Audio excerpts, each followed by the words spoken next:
Sir, ನಮ್ಮ ಹೊಸಕೋಟೆ ತಾಲೂಕು ದೇವನಗೊಂದಿ ಗ್ರಾಮ, survey number 217/1. ಈ ಜಾಗ ತಿಮ್ಮಕ್ಕ ಅನ್ನೋರಿಗೆ ಈ ಸರ್ವೆ ನಂಬರಲ್ಲಿ ಮಂಜೂರಾಗುತ್ತೆ ಸರ್. ತಿಮ್ಮಕ್ಕ ಅನ್ನೋರಿಗೆ ಮಂಜೂರಾಗುತ್ತೆ. ಅದ್ರ ಜೊತೆಗೆ ಒಂದು 7 ಜನಕ್ಕೆ ಈ ಜಾಗ ಮಂಜೂರಾಗುತ್ತೆ. ಮೂಲ ರೈತರು ಇವ್ರ ಜಾಗನ ಏನು ಮಾಡ್ತಾರೆ, ಇವರ ಒಂದು ಅಸಹಾಯಕತೆ ನೋಡಿಕೊಂಡು ಸ್ವಲ್ಪ ಇವರು ಬಡವರಾಗಿರೋದನ್ನ ಮತ್ತು ಆ ಜಮೀನುಗಳು ಸ್ವಲ್ಪ ತಕರಾರಿರೋದನ್ನ ಇಂಥದ್ದನ್ನೆಲ್ಲ ನೋಡಿಕೊಂಡು ಸುರೇಂದ್ರ ರೆಡ್ಡಿ ಅನ್ನೋ ವ್ಯಕ್ತಿ ಏನು ಮಾಡ್ತಾನೆ ಅಂದರೆ, ಕೇವಲ 1 ಗುಂಟೆ 4,04,500 ಲಕ್ಷಕ್ಕೆ ಇವ್ರ ಕಡೆಯಿಂದ ಪರ್ಚೇಸ್ ಮಾಡ್ಕೊತೀನಿ ಅಂತ ಹೇಳ್ಬಿಟ್ಟು ಒಂದು ಮ್ಯಾನ್ಯುವಲ್ ಅಗ್ರಿಮೆಂಟ್ ಹಾಕ್ಕೊಂಡು ಈ ಕಡೆ ಅದಕ್ಕಿಂತ ತುಂಬ ಜಾಸ್ತಿ ಕಡಿಮೆ ದುಡ್ಡು ಕೊಟ್ಟು ಇಲ್ಲಿರೋಂಥ ಈ ದಲಿತ ಕುಟುಂಬಕ್ಕೆ ಅನ್ಯಾಯ ಮಾಡಿರೋಂಥದ್ದು.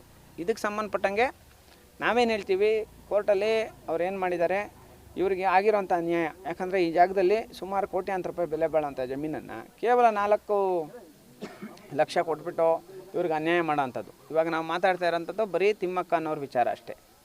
ಅವರ ಕುಟುಂಬಕ್ಕೆ ಅನ್ಯಾಯ ಆಗಿರೋದಕ್ಕೆ ಸಂಬಂಧಪಟ್ಟಂಗೆ ಸುರೇಂದ್ರ ರೆಡ್ಡಿ ಅನ್ನೋರ ಮೇಲೆ ಈ ವಿಚಾರಕ್ಕೆ ಸಂಬಂಧಪಟ್ಟಂಗೆ ಇವರು ಅಸಹಾಯಕವಾಗಿರೋಂಥ ದಲಿತ ಕುಟುಂಬಗಳನ್ನ ನೋಡಿಕೊಂಡು ಅವ್ರಿಗೆ ವಂಚನೆ ಮಾಡ್ತಾ ಇರೋದಕ್ಕೆ ಸಂಬಂಧಪಟ್ಟಂಗೆ ಆ ವ್ಯಕ್ತಿ ಮೇಲೆ ಪ್ರಕರಣ ದಾಖಲು ಮಾಡಿ ಆ ವ್ಯಕ್ತಿ ವಿರುದ್ಧ ಕಾನೂನಾತ್ಮಕವಾಗಿ ಕ್ರಮ ತಗೊಳ್ಬೇಕು. ಮತ್ತು ದಲಿತರಿಗೆ ವಂಚನೆ ಮಾಡ್ತಾ ಇರೋದ್ರಿಂದ ಅಟ್ರಾಸಿಟಿ ಕಾಯ್ದೆ ಅಡಿಯಲ್ಲಿ ಆ ವ್ಯಕ್ತಿ ಮೇಲೆ ಪ್ರಕರಣ ದಾಖಲು ಮಾಡಬೇಕು ಅಂತೇಳ್ಬಿಟ್ಟು ಈ ಮೂಲಕ ಮನವಿ ಮಾಡ್ತಾಯಿದ್ದೀನಿ. ಏನು ಈ ಜಮೀನಿಗೆ ಸಂಬಂಧಪಟ್ಟಂಗೆ ಇವ್ರಿಗಾಗಿರೋಂಥ ಅನ್ಯಾಯಕ್ಕೆ ಸಂಬಂಧಪಟ್ಟಂಗೆ ಈ ಕೂಡಲೇ ಅಧಿಕಾರಿಗಳು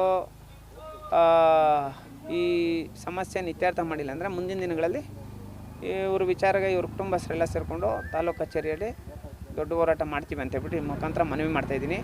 ಸುರೇಂದ್ರ ರೆಡ್ಡಿ ಅನ್ನೋರ ಮೇಲೆ ಕ್ರಮ ಆಗ್ಬೇಕು ಸರ್. Thank you. ಬಿಲ್ಡ್ರೇ ಇದೇ ಥರ ರಿಯಲ್ ಎಸ್ಟೇಟು. ಈಗ 1 ಗುಂಟೆ 4 ಲಕ್ಷ ಅಂದರೆ ನಮ್ಮ ಕೋಲಾರಲ್ಲೇ ಸಿಗಲ್ಲ.